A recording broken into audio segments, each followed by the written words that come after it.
Okay, so hi everyone, good evening.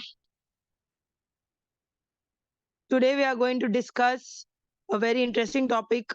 Like we'll have an overview of infection control, specifically for NABH and JCI. They are the audits. Okay, so all are there: Ashwini, Dapple, Payal, Saumali, Sunanda, Rahel, Smita, Vinita. V2037 is, I don't know. Baki all okay. So good evening to all of you.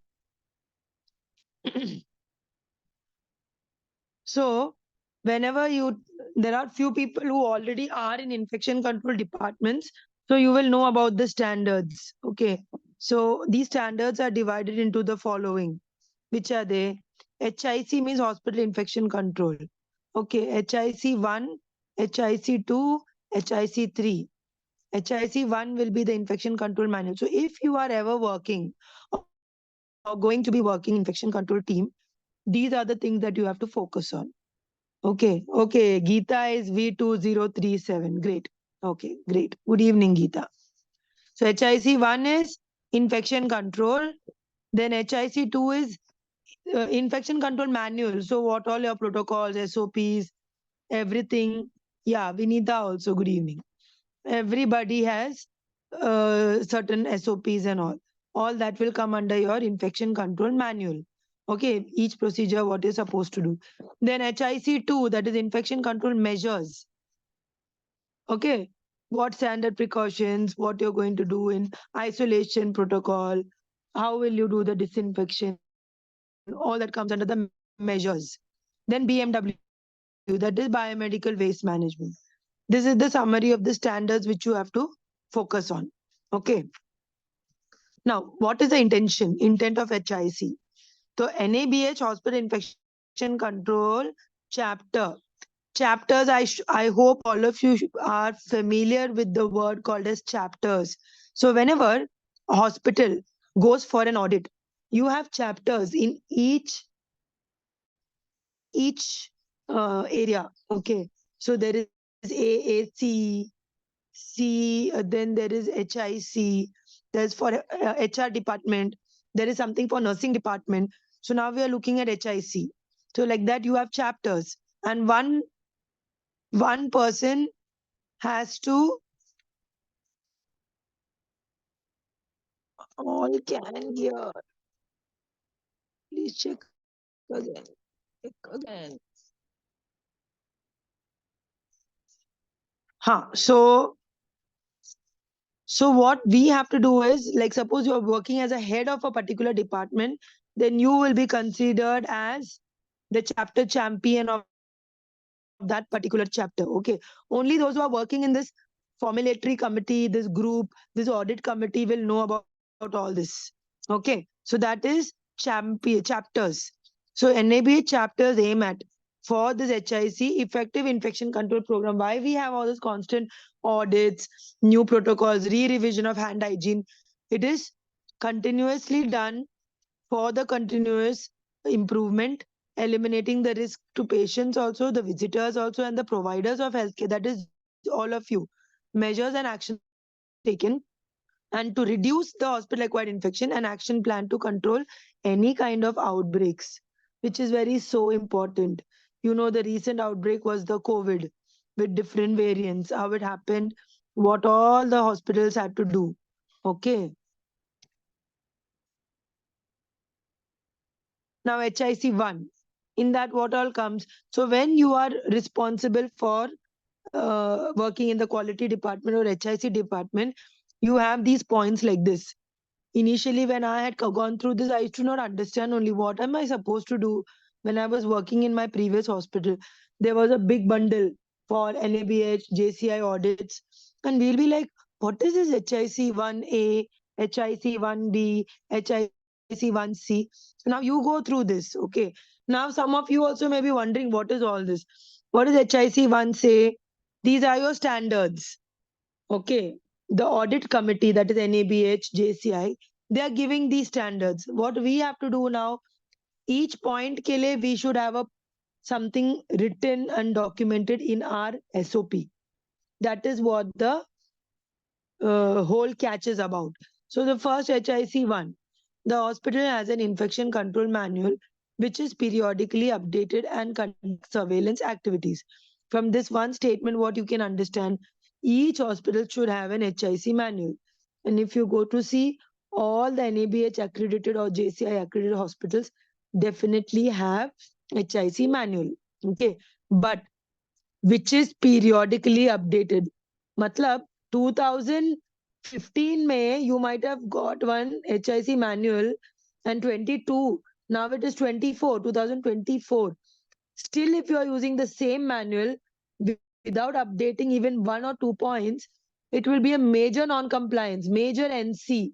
Why? Because every time some new changes are to be incorporated. Something or the other changes.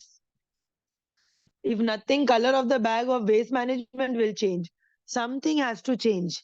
The way you do a catheter care, something will change. So that is what it is. You have to periodically update it as per the CDC guidelines. So HIC 1A. All this will come under one. So uske andar you have A, B, C, D, E. It focuses on adherence to standard precautions at all times. So standard precautions, that is why they have these standard precautions. Consider all fluids as, they have the posters stuck many places, especially in the ICU, OT, and all. You might have seen, right? Have you all seen that in your own hospitals?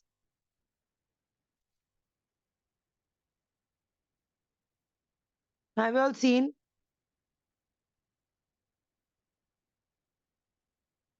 Yeah, so you'll see this hand hygiene, this standard precautions, correct. So that is what, so that they are not doing it because they are enjoying taking print out, color print, and looking, and that the hospital will look beautiful. That is not the intention. Now you understood the intention. That is because they have to focus on the adherence to the standard of precautions all the time. Second, HIC 1B, cleanliness and general hygiene of facilities will be maintained and monitored. Cleanliness and general hygiene of facilities, all the facilities. That is why everything has audit checklist, even housekeeping, their disinfection, how they prepare it, everything has a checklist. Okay, they are doing that mop cleaning na, for the windows, for your bed monitor, ventilators. So everything has a checklist. That is because they have to ensure ki that is done properly. Unless and until one person or a worker doesn't feel कि he is going to be checked, he is going to be observed, they're not going to do things properly. Just imagine if they say that there was no audit in a hospital. Do you think anyone would be pressurized? Do you think the infection control nurse would be pressurized to come and go for rounds? Do you think the director of nursing would have headache for patient complaints? Never. The problem is everybody works under pressure. Everybody needs that audit. Unless and until that audit doesn't come, our documentations are never completed. HIC 1C, cleaning and disinfection practices are defined and monitored as appropriate. So all this should have protocols. So when the auditor, he might take any one of these points and just say, Madam, can you show me the disinfection protocols in your HIC manual? You have to get used to these words. Okay, so take the HIC manual. Normally who does it is the microbiology head and the infection control nurse will work together and try to open the page and show it to them. They might ask you like, what new changes have you implemented? Understood? Then HIC 1D, equipment cleaning, disinfection, sterilization practices are included. So you know those procedures where you use the fibro optic tubes, your scopes, how is it cleaned? Okay, so this, whatever I am teaching today, it's an overall general overview which will help you work practically. This is not from the book, it's a general little bit from book here and there.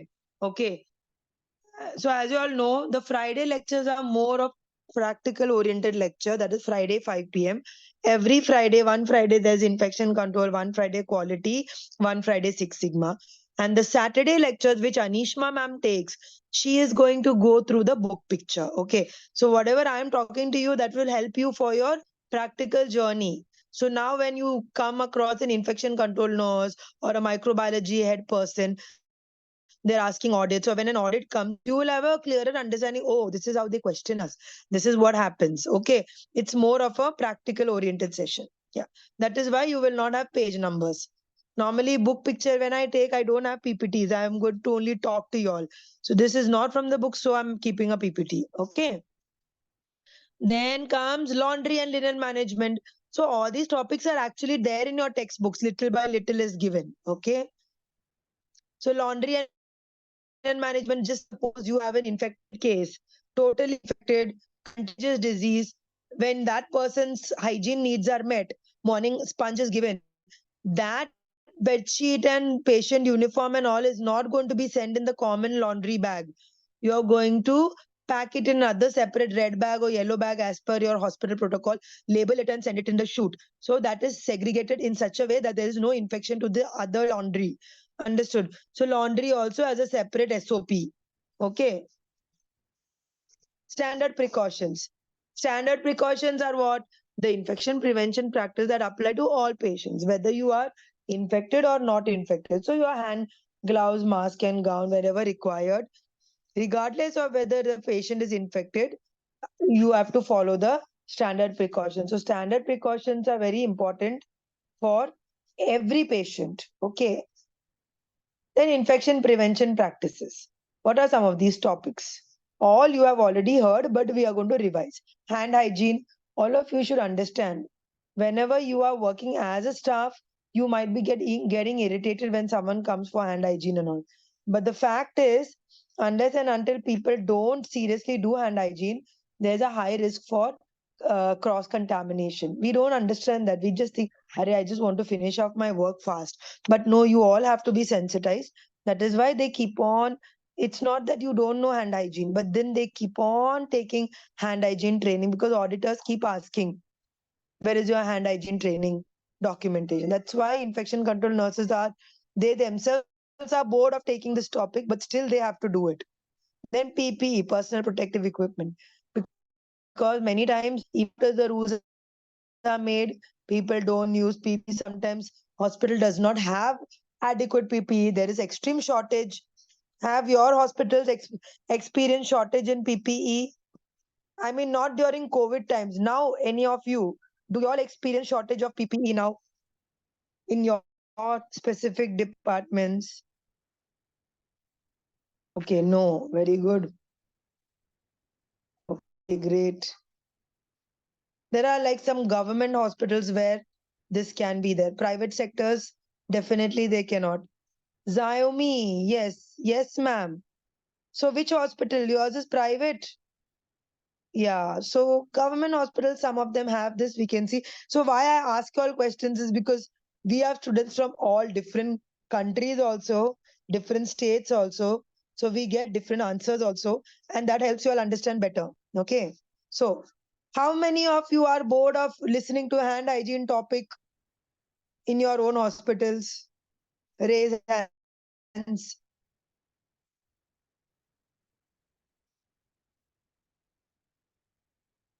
So many of you should be bored. I myself used to be bored when I used to hear this.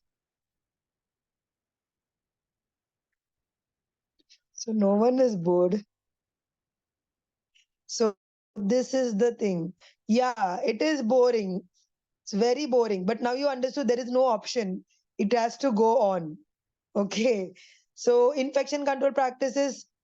Yeah. So you all make it interesting. You all tell your infection control team, today I'll take the session. I'll do a small video or something. When you get a chance to make a PPT and do the training, take it as an opportunity that will really help you. Okay. Then prevention of needle stick injuries and injury from sharp items. Okay. The SOP should include all these topics because it's very important. And who is the one who is more prone for needle stick injuries? Which department? Which department personnel or staffs are more prone for in a needle stick injury? Yeah, this is the basic of HIC, correct. Housekeeping. Housekeeping, yes, nurses, doctors, more than doctors, it's nurses and housekeeping actually.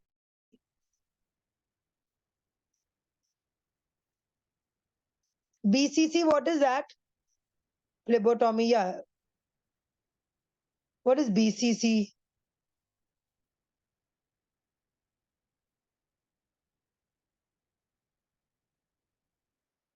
Phlebotomy, blood collection. I didn't know that short form is used for blood collection center. Great. Great. Yeah, blood collection centers, in blood collection, ICU, emergency, all of them are highly prone for needle stick injuries. And you all know that the procedure is too long. You have to take so many medicines. And so that protocol has to be very important. Okay, it's a risk. Yeah. Oh, so all the army people call it as BCC because Geeta is also from army. Dapple Mlam is also from army. Great. Very interesting. Mm. So yeah, that is with that. Then pre and post exposure prophylaxis, you should have that protocol. Environmental cleaning. Environmental cleaning is so important. Your fogging, fumigation, floor cleaning, terminal surface cleaning, all that has to be there. Patient care, equipment cleaning, linen and laundry management, safe disposal of biomedical waste. All this should have separate protocols. That was all in under HIC 1. Now let's see what NABH talks about HIC 2. The hospital takes action to prevent or reduce the risk of hospital associated infections in patients and employees. Okay, so in HIC 2, what are they saying? Hand hygiene facilities in all patient care areas are accessible to healthcare providers. Yeah, so that is very important. Now, just imagine you want to do that, is why in your ICUs and all, uh, between 4 5 patients, there is one hand hygiene counter. It has to be there. Otherwise, what will happen when the nurse has to go all the way after 20 patients to do hand hygiene? Do you think she'll feel like doing? She'll be like, forget it, I'll just clean my hands with hand rub and continue my patient care. I don't have the time to go till there again and again. That is why with in close hand hygiene areas has to be there for all departments. HIC 2B, especially the clinical. Adequate gloves, masks, soaps, disinfectants are available and used correctly. Okay, used correctly is very important. You cannot be using sterile gloves for all procedures just to touch the patient and all. No, that is not. Because there you are using a clean glove so that you are preventing yourself from getting infected. There you don't need sterile gloves. Okay. And if you put a sterile gloves, change the dressing of central line, then you're using the same gloves to collect arterial line blood, then you're using the same gloves to empty the urine bag. Oh my, you're actually going to contaminate the whole system. Okay, so don't do that. That only because you have gloves, you are sterile. No, once that hand is exposed to contamination, then it is contaminated. Okay, then HIC2C is appropriate pre and post exposure prophylaxis for all concerned staff members. So the medicine also has to be available and the protocol has to be clearly defined of post exposure prophylaxis. Hand hygiene. Hand hygiene audits, you all know, near the wash area, also hand hygiene area itself, there will be a poster with the 6 steps, 7 steps, 8 steps, 9 steps. Each hospital has different. So, how many steps do each of your hospitals have for hand hygiene? 7 steps, 8 steps, 6 steps, 9 steps. So, there's no hard and fast rule. You should have 7 steps. Army, 7 steps. 10 steps. See, somewhere 10 is a. Some have 10 steps. Bangalore, Manikanta, 10 steps. Supriya, 7 steps. Payal, 7 steps. So majority are 7, but there are 10 and all. So no one is going to fight with each other, saying, hey, this is right, that is wrong. In your textbook, whatever is giving. Yeah. So basically, you have to just follow what is there in your hospital. Whatever is right. So all are right as long as you have the steps and you're following them correctly. 12 steps also. So that is like pura wrist tak, elbow, everything is included. So that is your hand hygiene steps. Techniques. Hand rubbing is there, scrubbing, you use the alcohol based You can use a normal cleaning with the alcohol based, and then you have your hand wash with soap and water. Hand hygiene facilities will have what all: wash basin, then adequate water and soap, facilities for drying hands. Hand rub should be available in ward or adjacent to each patient's bed. As you can see in the picture, there are machines, which detect. um, Sometimes companies come into your organization to check how much is the hand hygiene compliance. So they'll take randomly like 10 to 15 healthcare professionals from different departments, and they will do ask you to do the hand hygiene and have a scan on the machine, and you will see the percentage of how your hands are, which area is not covered. So all your areas should be covered: the dorsal, then your webs, your tips, the sole, palm, everything. Then when should it be done? Two before and three after. Okay, before touching, before doing a procedure, after body fluid, after contact with patient, after a clean or sterile procedure, after contact with patient surrounding, after patient contact. So two before and three after. Then here it's 6 steps of hand hygiene. 6, 7, 8, 9, 10, 11, 12, all are correct. Whatever your hospital is following, you can. There won't be any exam questions on hand hygiene steps, at least, because even NHCA knows that all have different steps. They don't want you to by heart what is not there in your hospital. Now, hand rub. When you're just doing a hand rub, just to make sure ki, you are always sterile, disinfectant is used, you can use it for 20 to 30 seconds. Okay. Hand washing, when you're using soap and water, it is 40 to 60 seconds.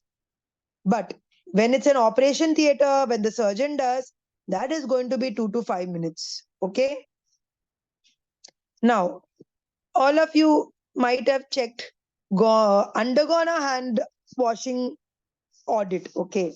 But there is a hand washing competence checklist.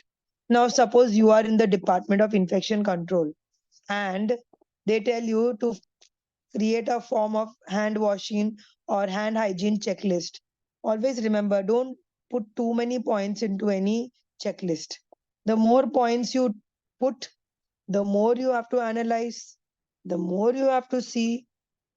Always put limited topics whenever you have audits and checklists and all, because it becomes easy for the auditor, also it becomes easy for you. The more points you put, the more confusion, the more headache. Personal protective equipment. All healthcare professionals should wear specialized clothing or personal protective equipment, okay, to protect themselves from exposure to blood and body fluids. Okay, all your gown, gloves, mask. Now, which are your types of PPE? As you can see in the picture, you have boots, you have gown, surgical mask, goggles, face shield, gloves, gown, all these things, shoe cover, all that is there. Now, how do you wear a PPE? The order: first is boots, then is gown, then is surgical mask. There'll be some differences, okay, because sometimes you don't need a gown, sometimes you just need an apron. So all this will vary, but in general, this is the sequence of wearing PPE. Now, boots. If you're already in the ICU, you're not removing and opener, removing and putting that shoe cover, okay, and you don't need boots, okay. You will just put the shoe cover and enter. Boots and all come into the picture when it's a specialized OT, where everybody wears boots and all. Then gown. Sometimes intensivist just comes with a gown inside the ICU and they are roaming with the same gown everywhere. But when they do the procedure, they'll add one more apron, which is a plastic sterile apron. So it keeps changing for some people, but remember this thing: boots, then gown, then mask, then the ice shield if it's there, then gloves. And for removal, it is first the most dirty, because all the kachra is on your hands. Right now, if that kachra, if the dirty gloves, say you touch your gown and your boots and everything, that is going to get contaminated. Correct. So that is why that is going to be removed first, then your eye shield and all that, then your gown, then the mask, and then last when you'll get out of the cubicle, so you remove your gloves. booths. This is how you remove the PP. Now we were dealing with all these standards. So I want you all to go through your HIC manual again and again. I'm repeating. So you have an understanding. Okay, this is what is there in the manual. You will feel it interesting. I wish all of you do this. If you do that, you will become experts in formulating policies. Go through the hand hygiene checklist, hand hygiene competency checklist. Okay, just to check, what all parameters are included in your hospital. How is it followed in your hospital? It is so important. Okay, then this manual which has your biomedical waste management. What points are included in that? I want you all to go through that. Will you all go through that? Will you at least open your HIC manual? Each department has an HIC manual. It's not only with the microbiology team. Okay, so please go through that.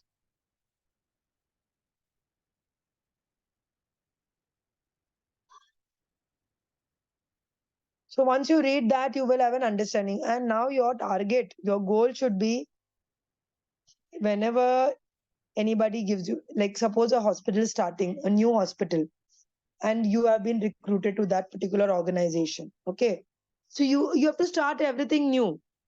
You're not going to sit and type everything. You will have a foundation basic on net.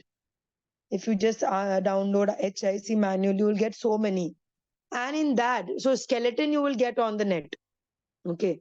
Then you will sit and formulate important points, because when a hospital is beginning newly, that time they don't have patience. So you get almost a month's time. Call your other infection control team members, ask them, take help, what are the latest trends, and bring about the changes in that particular manual. Mostly they will have one manual, you will have to bring about some changes in that. Okay, so this is how you do. So you have to get hands-on experience of making protocols. Even if you make one protocol in your life, you will know the whole process, then you will be confident. Okay, so many people feel these kind of things, it's extra work, it's boring. That is more interesting. Then you feel that you have started working in the management. Okay, so you should know how to make a new protocol. If you are not getting a chance, it's okay. You just select one topic. Okay, biomedical waste management. Search on the net, search for some PDF documents, see what all you can add in your this. Create a word sheet. Okay, and make one manual. You will also feel good. So, chalo, you have done something.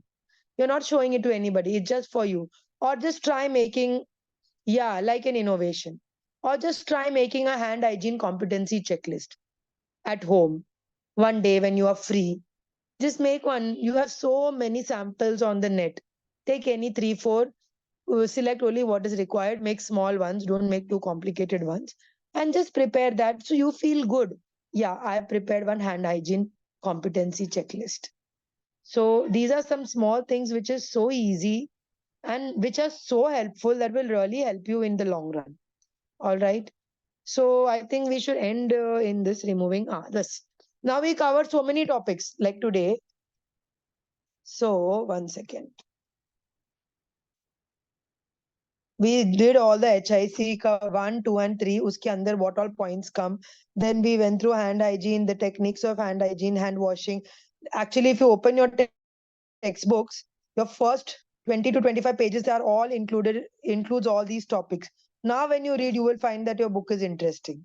Then your 5 moments of hand hygiene. Then the hand hygiene steps. Okay, then hand wash, hand scrub, surgical antisepsis. How does it work and how many seconds? Then your competency checklist. Then PPE, gown, mask, cap. Each points are there in your textbook. Okay. Then sequence of wearing, sequence of removing PPE. Okay, go through that. That's it. So at least your first 30 pages you can complete reading now for the next 1 week. Okay. So that's all for today. Does anybody have any doubts? And we have started new admissions for new batches. So anybody is interested, your friends are interested, you can share my number with them. I'm typing it again. 9870920431. Denny Melvin. Just ask them to contact me on WhatsApp or call. I am available. Okay, we have started. But it's not at the rate what you all have taken. All the rates have increased. So don't go and tell them what is the rate. All the rates have increased. You all got a discounted rate. Now it is expensive. So tell them to contact me directly. Okay. August will be your exam. So all all the best. Have a happy weekend. Tomorrow, as usual, 3 o'clock Six Sigma, 4 o'clock quality, and 5 p.m. is infection control. Bye bye. Take care.